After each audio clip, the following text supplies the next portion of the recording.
guys, I'm Lori. I'm David. And this is Mermaid and Jedi Adventures.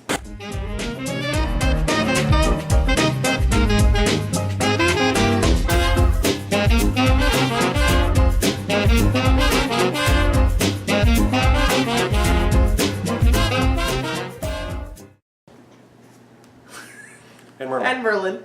Today on Mermaid and Jedi Adventures, we're going to be talking about one and done. Sort of like experiences, park experiences at the Disney parks that we've done one time, and that was good enough for us. Yeah, it's basically experiences that we've done. It's not something like that's drawing us to the parks. It's kind of just there, and we're not like super hyped about doing them again kind of thing.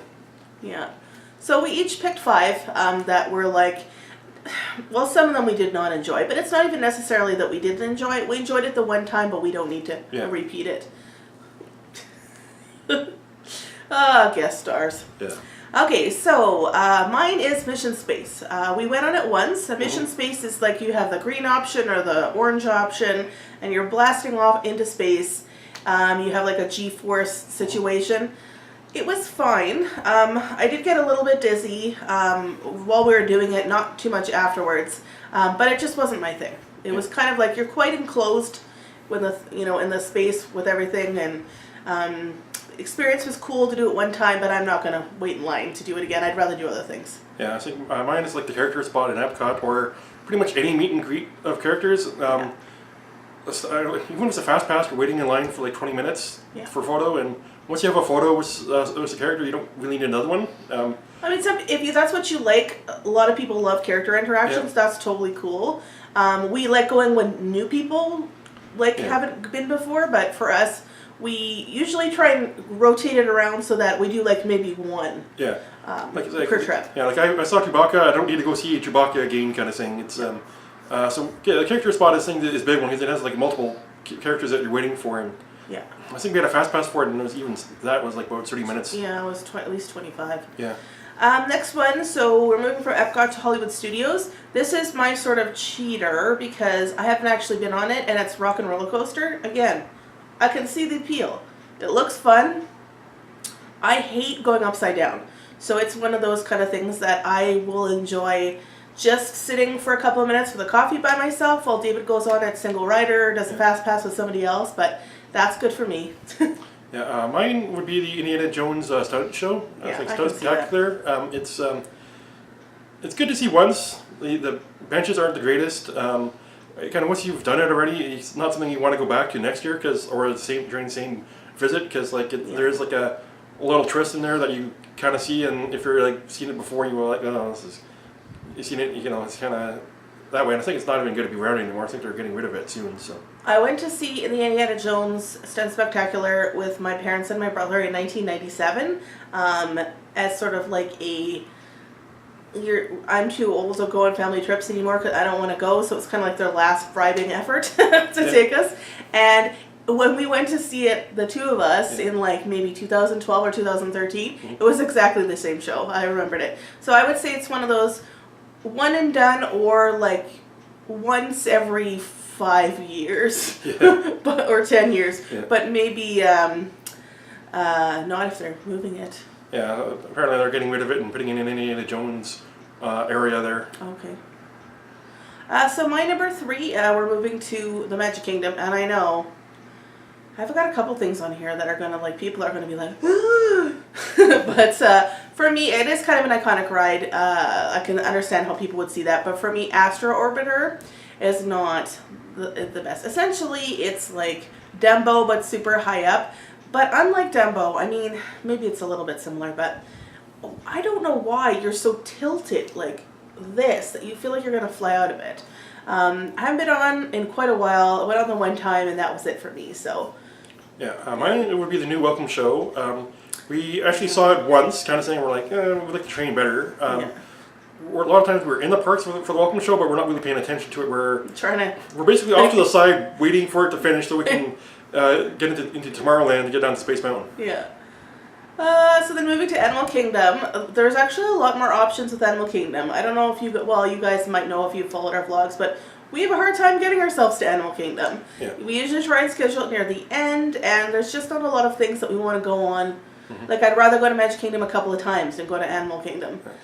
So pretty much for me, you've heard me talk about it before, dinosaur. Yeah. I went out of the one time, shook me like a rag doll. I wish not to ever go on that ride again. Yeah, mine was That's like mine. a primeval whirl, like a little small little roller coaster thing there.